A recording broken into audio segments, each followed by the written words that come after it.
नमस्कार दोस्तों, मेरे साथ में आपके सवालों के जवाब के लिए है एक्सपर्ट के रूप में एसपी सर। नमस्कार। तो सर, मेरा सवाल ये रहेगा कि बार बार कमेंट कर आ रहे हैं कि कॉमर्स वाले जो विद्यार्थी है वो क्या रीट L1 और L2 में शामिल होंगे इस बार। एक अन्य वीडियो में हमने चर्चा की थी कि L1 में सभी बीएड के विद्यार्थी शामिल होंगे।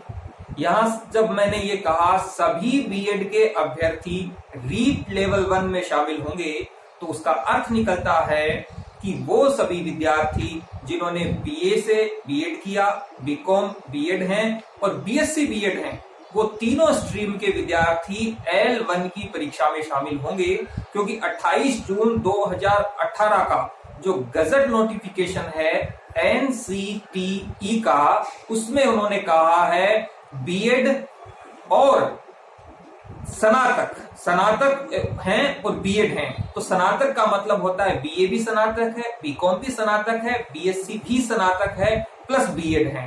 तो L1 में तो बीकॉम के विद्यार्थी निश्चित रूप से, और मैं कह रहा हूं 100% शामिल होंगे।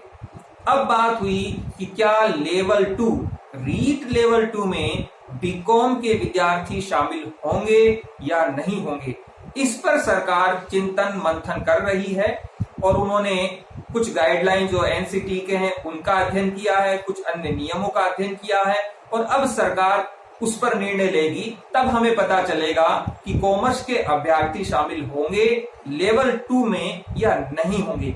दूसरी बात, यदि वे शामिल होते हैं तो वे किस विषय के अंतर्गत परीक्षा देंगे, सामाजिक अध्ययन एसएस के अंतर्गत या फिर साइंस मैथ के अंतर्गत। क्योंकि लेवल 1 में तो ऐसा कोई मामला है नहीं, वहां तो जो भी शिक्षक बनता है वो पर्यावरण अध्ययन इन्वायरमेंट स्टडी जो है उसका शिक्षक बनता है। लेकिन L2 में 2 प्रकार के प्रमुख शिक्षक बनते हैं, एक तो आते हैं सामाजिक अध्ययन से और दूसरे आते हैं साइंस मैथ से। और सामाजिक अध्ययन के साथ भाषा जो है 7 भाषाएं हैं, उन 7 भाषाओं के भी अध्यापक बनते हैं।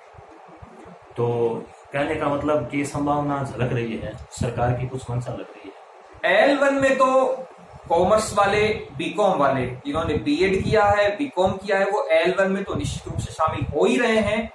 L2 में सरकार की ओर से सकारात्मक संकेत मिले हैं।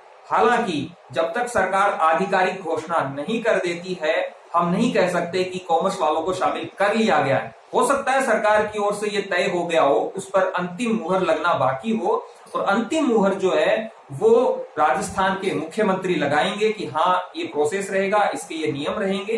तो ये देखने वाली बात है, समय बताएगा। लेकिन कॉमर्स के अभ्यर्थियों को L1 के संदर्भ में तो तैयारी शुरू कर देनी चाहिए। इसका एक अर्थ ये भी निकलता है, यदि वो L2 में भी शामिल होते हैं, L1 में भी शामिल होते हैं, तो दोनों के पाठ्यक्रम को यदि देखें तो दोनों में मनोविज्ञान आती है, दोनों में 2 भाषाएं लेनी होती हैं। तो कॉमर्स के अभ्यर्थी जो हैं मनोविज्ञान, भाषा प्रथम और भाषा द्वितीय, इनकी तैयारी तो अब वर्तमान मेरा वीडियो देख रहे हैं आज से ही शुरू कर सकते हैं।